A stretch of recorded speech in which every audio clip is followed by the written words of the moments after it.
خبر میں خوش آمدید. میں ہوں آپ کو سعید قاضی اور میرے ساتھ میرے کو ہوسٹ میاں شاہد صاحب. مہمانوں کو تعارف کرانے سے پہلے خبریں. 16 اگست سے امریکہ اور ایران کے درمیان فیصلہ کن جنگ ہوگی. امریکہ کے پریزیڈنٹ صاحب بہت زیادہ ایک ٹف ٹاک کر رہا ہے, لیکن کسی نے جیسے کہا تھا کہ America is a monster with a feet of clay, تو بڑی بری طرح یہ ڈیمونسٹریٹ ہو رہا ہے کہ وہ ٹف ٹاک تو کر سکتے ہیں. کیا از ہی کیپیبل آف لانچنگ اندر وار؟ اس پہ بات کریں گے. پاسداران انقلاب کو اس بار ایٹمی جنگ کا خطرہ ہے, کیا ایسی بات ہے؟ اور اگر یہ ہوگا تو یہ تو ویری ویری انتھنکیبل سینیریو. اس پہ بات کریں گے. ایران, اور اب ایران کے بارے میں بات ہو رہی ہے کہ اس کے میزلز کی رینج کیا یورپ تک ہے, کوئی ضرورت ہے یورپ کو اس میں ڈریگ کرنے کی؟ While already he has clearly one this battle. تو اس پہ بات کریں گے. ادھر وطن عزیز میں سہیل آفریدی صاحب کہاں تک آئیں گے, کتنا بڑا آج تو سنا ہے کہ شو بڑا خاص نہیں تھا, پور تھا. اس کے ساتھ ساتھ ہم دیکھتے ہیں کہ اوپر ہماری جو پولیٹیکل رینگلنگ ہو رہی ہے اس میں کوئی خاص تو ہے, سوشل بیس تو اڑ گئی ان پارٹیوں کی, تو کیا یہ فیصلہ کر سکتے ہیں, کیا نہیں کر سکتے؟ ایک سب سروینس ہے, کیپیچولیٹ کر گئے ہیں, اور یہ کیا کھیل ہوگا؟ اور ریاست کے سٹرکچر میں یا رولنگ سٹرکچرز میں کیا تبدیلی آ سکتی ہے یا آ رہی ہے؟ اگر ایک اور بات جو اصل اور ریئل بات ہے وہ یہ کہ کسانوں نے لانگ مارچ کا ایک اعلان کیا ہے, اور کسانوں کے ساتھ جو ان کا بھرکس نکلا ہے اس پہ ہم پہلے بھی بات کرتے رہے ہیں. ہمارے ساتھ ہوں گے ان کے ایک نمائندے, مگر اس وقت میرے ساتھ موجود ہیں جنرل ریٹائرڈ محمد رضا صاحب. Thank you very much doctor صاحب. اور میرے ساتھ موجود ہیں عبداللہ گل صاحب. جنرل صاحب آپ سے شروع کر لیتے ہیں. ایک جنرل صاحب یہ فرمائیے کہ کیا ہے یہ سلسلہ کوئی جنگ کرنے کی؟ میں آج جو میں دیکھ رہا تھا اخبارات امریکہ, خاص طور پہ نیو یارک ٹائمز, جس میں انہوں نے کلیئرلی کہا ہے کہ اب ان کے پاس کیپیبلٹی نہیں ہے. Even they cited the numbers of Patriot missiles یا جو ان کے انٹرسیپٹرز ہیں, لیکن جو ان کی ٹف ٹاک ہے وہ جاری ہے, اور بڑی سخت شرائط ایران نے سامنے رکھ دی ہیں. اور میں نے ایک رائے یہ بھی پڑھی ہے کہ جس میں ان کے لوگ کہہ رہے ہیں, کمنٹیریٹ امریکہ کا کہہ رہا ہے کہ یہ بہت بری شرائط ہیں, مگر ان کو ماننے کے علاوہ ہمارے پاس کوئی چارہ نہیں. کیسے دیکھتے ہیں اس ایشو کو ریزالو ہوتے ہوئے جنرل صاحب؟ بہت شکریہ قائد صاحب, میاں صاحب کے لیے اور عبداللہ گل صاحب اور سب ویورز کے لیے بہت السلام علیکم. سب سے پہلی بات یہ جی کہ یہاں سے شروع کرتے ہیں کہ وار کے چانسز کیا ہیں, کیا ان کے جو میونیشنز آف وار ہیں یا سٹاک پائلز ہیں ڈپلیٹ ہو گئے کہ نہیں ہوئے ہیں, اور ٹف ٹاک ہو رہی ہے, اور کیا چانسز ہیں آگے. میرے خیال میں سب سے پہلی بات یہ ہے کہ ایک ملٹری پاور جو یونائٹڈ اسٹیٹس جیسی ہے اس کو یہ کہہ دینا کہ وہ وار کو کنٹینیو نہیں رکھ سکتے, آئی تھنک یہ تھوڑا سا مشکل ہے میرے لیے, کیونکہ ایک بہت بڑی پاور ہے, ان کے پاس ضرور سٹاک پائلز میں ڈپلیشن ہوئی ہے یا کمی ہوئی ہے. کتنی کمی ہوئی ہے؟ سارے وائلڈ گیسز ہیں, لیکن کچھ لوگ کہتے ہیں جی اچھا 40%, کوئی کہتے ہیں 60% ان کے جو ایئر ڈیفنس کے انٹرسیپٹرز ہیں وہ کم ہوئے ہیں. اور یہ بھی خبریں آئی تھیں کہ وہ الٹرنیٹیو کی طرف جا رہے ہیں, جیسے باقی کنٹریز جو ہیں وہ ڈرونز پہ اور چیپر میزائلز پہ انحصار کر رہے ہیں. ان کا جو ایشو ہے وہ سب سے بڑا یہ ہے کہ وہ ہے ڈسٹنس. جو ان کا ڈسٹنس ہے, جو ان کی لوکیشن ہے ایز اے بگ کانٹیننٹ جو کہ ایک آئلینڈ کی طرح ہے, کہ ان کو ایک سیکیورٹی بھی ملتی ہے, بہت دور بھی ہیں, but at the same time اگر انہوں نے وہاں سے کوئی میزائلز بھیجنے ہیں, کوئی فائر کرنے ہیں, تو ان کو بہت لانگ رینج اور ایکسپینسو میزائل یوز کرنے پڑتے ہیں. ہاں کسی حد تک کمی ضرور ہوئی ہے, لیکن یہ کہہ دینا کہ وہ جنگ نہیں لڑ سکتے وہ مشکل ہوگا. ابھی آتے ہیں کہ جنگ بند ہوگی نہیں ہوگی, کیا ہوگا, اور ٹف ٹاک. جہاں تک ٹف ٹاک کا تعلق ہے دونوں طرف سے, I think this is a tactics negotiation کی. جو ایرانین جو لوگ ہیں اور ایران کو جو پچھلے ہسٹری ہے نیگوسیشنز کی, خواہ وہ JCPOA کے لیے تھی یا یہ والی کرنٹ والی جو نیگوسیشنز ہیں, they are very tough task master, بہت ٹائم لیتے ہیں اور اس کو لمبا کرتے ہیں. جنگ دوبارہ ہوگی کہ نہیں ہوگی, میں فل سکیل وار نہیں دیکھتا امریکہ کی طرف سے بھی, اور ایران کے لیے بھی ابھی آگے جو کنٹینیویشن آف دی وار ہے, although they can continue, لیکن اس میں ان کی اکانومی بھی افیکٹ ہو رہی ہے, لوگ بھی ہو رہے ہیں, انٹرنل ڈسٹرکشن بھی ہو رہی ہے, اور ظاہر ہے ان کی بھی جو سٹاک پائلز ہیں وہ ڈپلیٹ کر رہیں گے.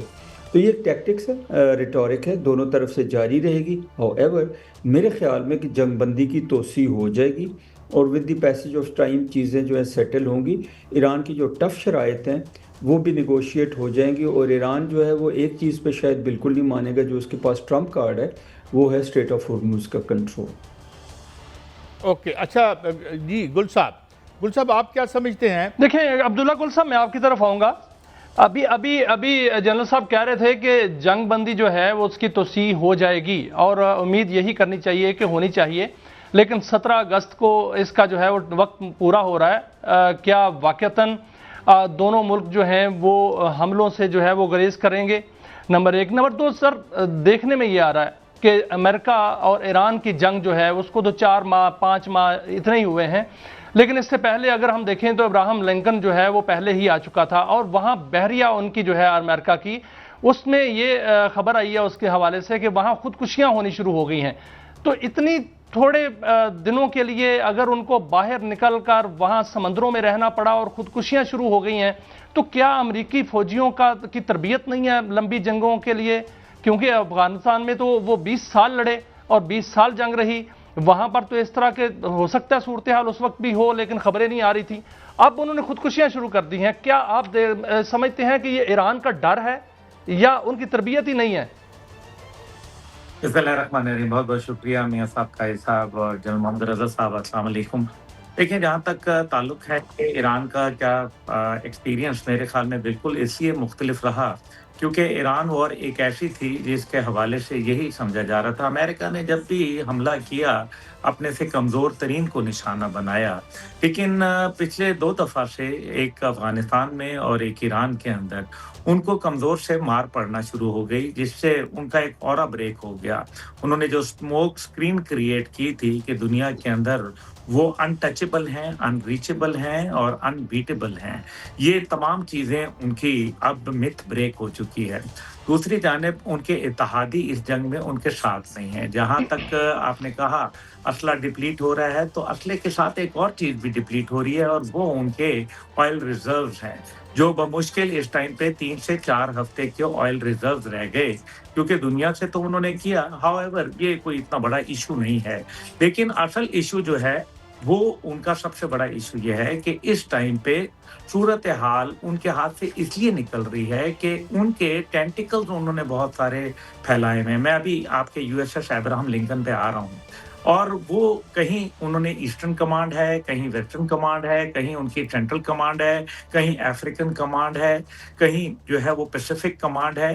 یہ مقصد یہ ہے کہ یہ تمام کمانڈ جو موجود ہیں وہاں ان کے اپنے اپنے انٹرسٹ ہیں، اور جب جب یہ اسلحہ ڈپلیٹ ہوگا تو اس کا مطلب ہے کہ ان کمانڈ سینٹر سے، جیسے یورپ کمانڈ سے اٹھا کے میسائل سارے آپ یہاں لے آئے تھے، اب یورپ کمانڈ ولنریبل ہے، بالکل خالی بیٹھی ہوئی ہے، اور نئے اسلحہ جو بن رہا ہے وہ 2030 تک بنے گا، جس کے اندر جو لاکہیڈ مارٹن کے ساتھ انہوں نے جو معاہدہ کیا $58.6 بلین کا، وہ 2030 میں بنائیں گے 2000 میسائل۔ اور اس کے اندر بھی مزے کی بات یہ ہے کہ جو اس میں بوئنگ کمپنی ہے جو کہ ان کے میسائل کے سیکر بناتی ہے، وہ 650 موجودہ ان کی تعداد ہے سالانہ بنانے کی، جو کہ 850 سالانہ پہ لے جائیں گے، یعنی کہ تقریباً 1150 میسائل تب بھی فارغ ہوں گے۔ اور ظاہر ہے یہ جب بھی وقت آئے گا تو اس ٹائم پہ ڈونلڈ ٹرمپ صدر نہیں رہیں گے، کیونکہ یہ 2030 کی بات ہے۔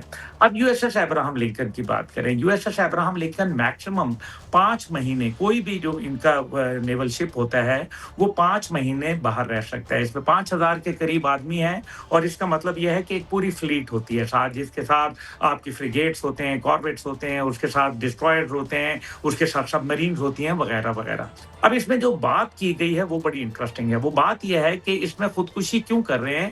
کیونکہ سمندر کے اندر تنہائی کا شکار ہے، اپنے گھر نہیں جا سکتے، 250 دن سے زیادہ یعنی کہ 8 مہینے سے زیادہ یہ اب سمندر میں رہ رہے ہیں، ہائی سیز میں۔ اور سب سے بڑی بات یہ ہے کہ وہ کہہ رہے ہیں کہ خوراک نہیں پہنچ رہی، پانی جو ہے وہ پرابلم دے رہا ہے، حالانکہ یہ تو ڈی سیلینیٹڈ واٹر استعمال کرتے ہیں، سمندر کا کھارا پانی میٹھا کرتے ہیں۔ اس کا مطلب یہ ہے کہ جب اس کے اوپر آگ لگی تھی، جب ایران نے ان کو مارا تھا، تو اس کو نقصان پہنچا تھا۔ پہلے یہ 1100 کلومیٹر اور پھر یہ